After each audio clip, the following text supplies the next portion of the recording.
Segelas kopi beraromakan kupu-kupu. Ini adalah pelatihan barista atau cara meracik kopi dan penyajiannya seperti yang dilakukan di kafe-kafe. Dan untuk pelatihan kali ini digelar oleh Muhammad Herfiano Foundation atau MHF yang kali ini diadakan di salah satu kafe di Desa Karangayu, Kecamatan Jepiring.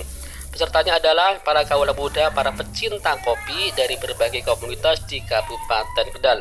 Nah, sebelum kita melihat bagaimana cara meracik kopi yang akan diberikan oleh pelatih barista ini, sekarang saya akan tanya dulu kepada Luki Khairul Uman dari tim barista. Sebagai pelatih, mungkin apa yang akan disampaikan ataupun diberikan mengenai pelatihan barista kali ini? Untuk pelatihan barista agar lebih bisa mengenal kopi ataupun karakter kopi lebih baik dan benar, dan juga untuk ke tingkat profesional. Dalam acara ini kami menyampaikan terkait pemberdayaan kopi dari hulu sampai ke hilir, begitu pula teknik-teknik kopi secara sajian maupun secara pengolahan kopi secara profesional.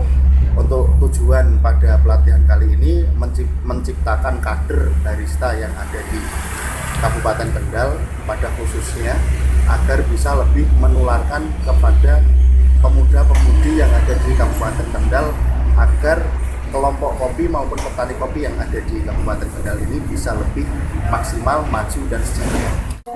Oke, sekarang kita langsung saja untuk melihat ataupun menyimak bagaimana dari tim pelatih barista ini menyampaikan materi cara meracik kopi yang benar seperti yang dilakukan di kafe-kafe. Silakan. Enggak cuma pahit, tapi juga ada asam dan juga ada manis. Nah, dengan menggunakan manual brew atau Chemex ini adalah salah satu cara untuk mengekstrak berbagai macam rasa kopi tersebut. Robusta ini biasanya lebih sering untuk digunakan kopi tubruk atau untuk espresso. Kenapa menggunakan kopi tubruk atau espresso? Ini karena kalau robusta itu hanya mempunyai rasa yang pahit. Terus ya, Pak Pri? Kalau robusta itu lebih pahit, hanya mempunyai rasa pahit. Kecuali kalau Arabica ini yang mempunyai banyak rasa. Seperti tadi saya jelaskan, ada pahit, ada asam, dan ada manisnya juga sebenarnya. Chemex ini ada berbagai macam ukuran. Ini salah satunya ini yang besar. Karena kita punya yang besar, biasa bikin agak banyak, jadi kita punya yang besar. Kemudian ada filter paper atau kertas saring. Ini namanya kertas saring. Ini bentuknya juga macam-macam. Ada yang seperti ini juga. Nah, seperti ini, kalau seperti ini biasanya digunakan untuk yang lebih kecil. Ini menggunakan untuk V60. Ini V60 itu juga sebenarnya salah satu cara manual brew. Tapi saat ini kita belajar yang menggunakan Chemex dulu ya. Kita biasanya menggunakan kertas yang seperti ini. Ini kadang ada yang dijual masih lembaran juga, tapi kalau yang masih lembaran seperti ini kan kita agak-agak repot untuk harus lipat-lipat dulu atau gimana. Kalau ini kita membuatnya udah yang seperti ini. Jadi ini caranya kan, dia kan ada 4 lapisan. 1, 2, 3, 4 setelah ini. Kita ambil 1 lapisan. Ini ada yang tipis, ada yang tebal. Nah, yang tebal ini,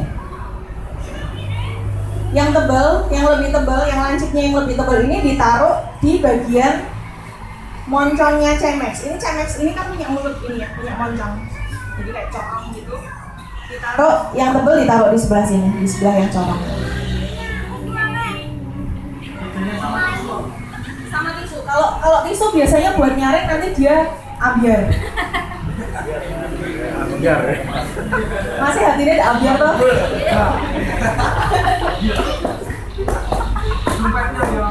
Itu sama, tenang. Itu 1:15. 1:15 itu untuk 1 gram kopi itu untuk 15 ml air. Nah, kita coba. Kalau umpamanya kita bikin kopi mau berapa gram? Umpamanya 30 ya, maaf saya tak pakai kalkulator, agak-agak debel otak saya kalau masalah matematika.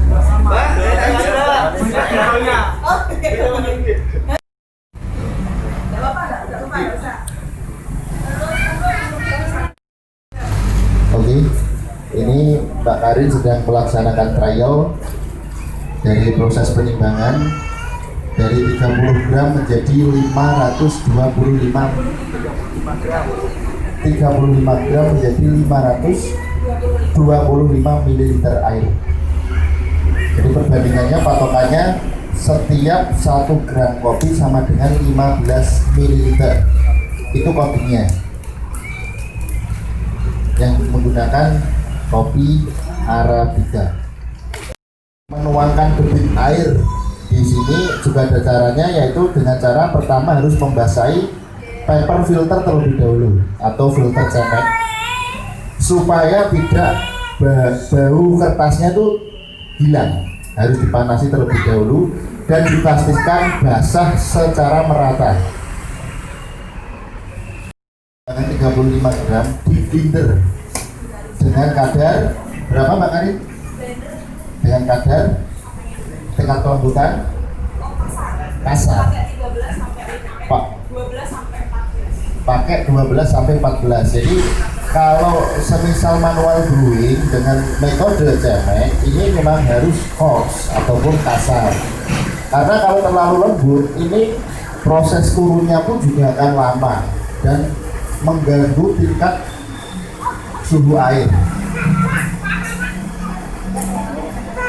Harus kasar agar proses air yang turun ini cepat.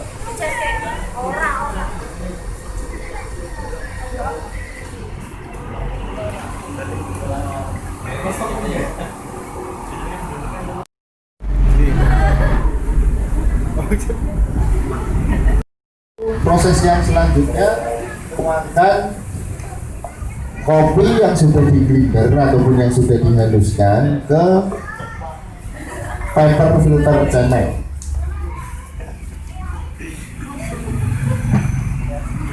Kalau dalam manual brew ini nanti kita ada yang namanya proses blooming atau kalau istilah Jawanya apa ya, blekutuk. Di sini ada Nah itu nanti itu proses blooming yang mana di situ menghilangkan karbon dioksida yang ada di kopi seperti itu, ataupun bisa dikatakan dengan menghilangkan racun terlebih dahulu.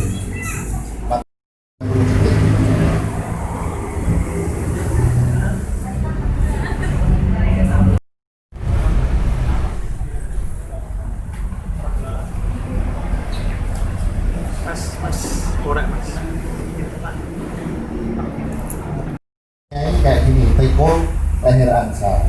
Teko leher angsa ini gunanya untuk menstabilkan debit air yang akan dipur overkan ke cemek, sehingga debit air yang muter ataupun yang dituangkan ke toples cemek ini bisa stabil.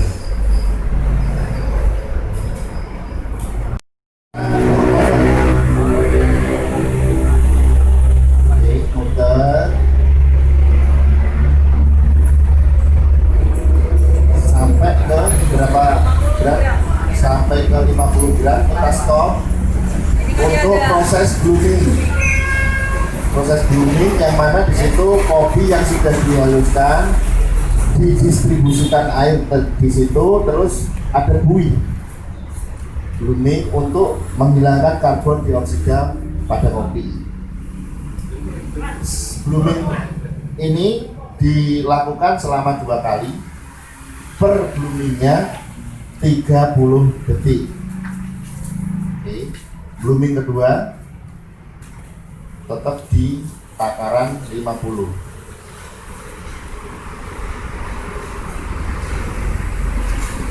Dan tetap di 30 detik untuk blooming. Blooming harus 2 kali.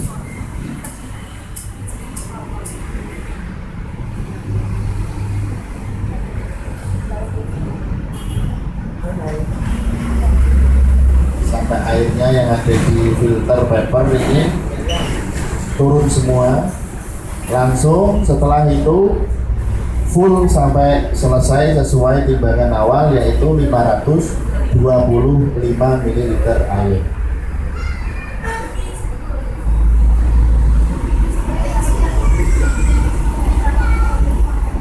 Oke, langsung ya ini ya, sampai 525 ml.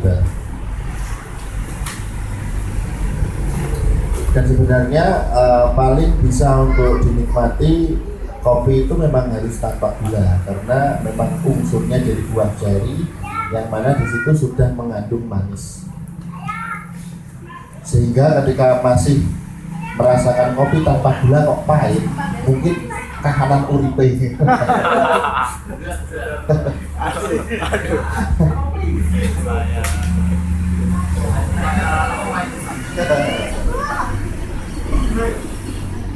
Kelebihan kenapa ya, Pak? Ada seninya kalau manual brew itu. Kalau lebih dari 4 menit nggak, Pak? Kalau lebih biasanya rasanya dia terekstrak pahit atau lebih ke asam. Itu asamnya itu dari mana? Dari kertas filternya atau memang Dari Dari kopinya Arabica. Arabica itu kan kaya rasa. Tadi yang udah di Ya, sekarang saya juga akan tanya kepada salah satu peserta yang kebetulan adalah koordinator pecinta kopi Kendal. Ada Ahmad Saibuddin yang mungkin punya harapan setelah diadakannya pelatihan ini, terutama kepada para peserta. Jadi setelah selesai pelatihan, untuk selanjutnya akan apa ya? Apakah akan membuka kafe ataupun gimana? harapannya sih mungkin awalnya cukup sederhana ya, untuk supaya dia mengerti bagaimana tata cara membuat kopi yang profesional. Dalam arti mungkin nanti kedepannya kalau mungkin mereka ada modal bisa buka kedai sendiri gitu. Giling-gilingannya ada. Yuk muter lagi. Jadi kayak Pelan-pelan terus ke tengah itu kan ada yang belum basah. ya Mas. Kayak obat nyamuk. Viral itu berarti Pak. Yuk lagi keluar lagi stop. Masuk lalu ditutup. Ada beratnya di situ.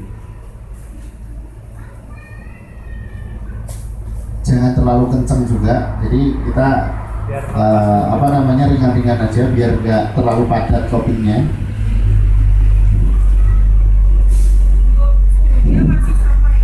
Untuk suhu masih sama 92 atau 93 derajat.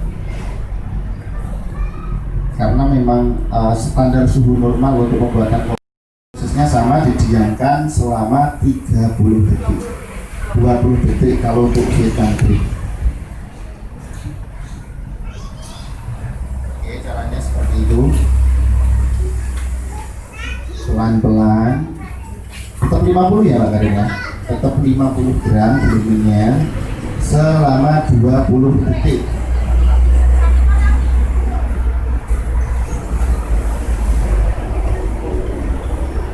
Oke, nunggu lumen 30 detik, 20 detik. Takaran berapa Pak? 150 mili. Langsung muter, pelan, pour over. Tekniknya sama dengan tadi, cuman bedanya alatnya lebih kecil daripada yang cemek.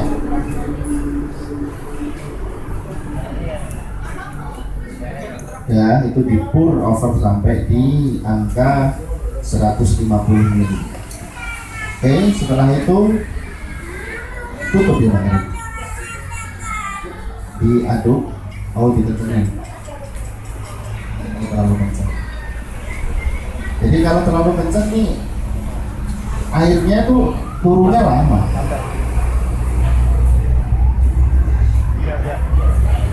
Oke, langsung ditutup.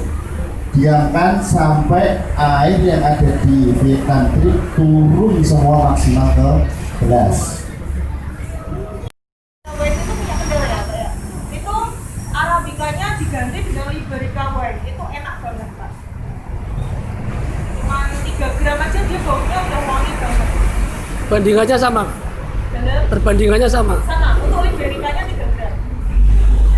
Untuk Liberica-nya 3 gram. Jadi seperti teori yang diutarakan Mbak Karin tadi, bahwa House blend ini sendiri juga punya masing-masing alokasinya, bahwa kalau Robusta bisa di blend dengan Arabica dan Liberica. Namun ketika Arabica ini sama Liberica tidak boleh di blend karena sama-sama mempunyai sifat asam seperti itu. Jangan lupa ya diaduk. Ya, nanti dari kombinasi warna hitam Robusta blend Arabica dengan susu mempunyai warna seperti kopi mix ya. Kopi susu asli. Dan di sini tanpa ampas.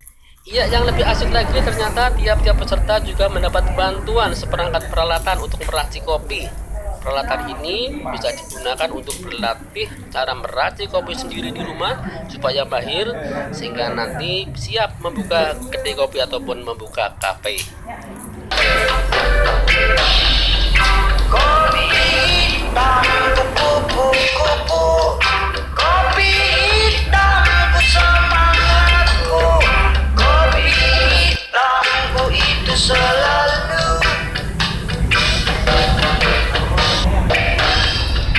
Kopi hitamku kupu-kupu, kopi hitamku semangatku, kopi hitamku itu selalu.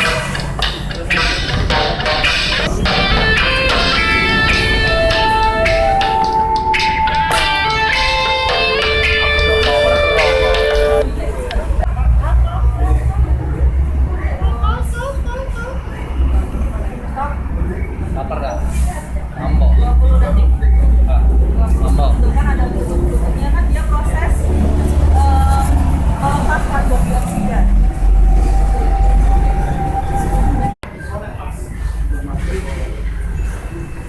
Ini sesuai keahlian nih.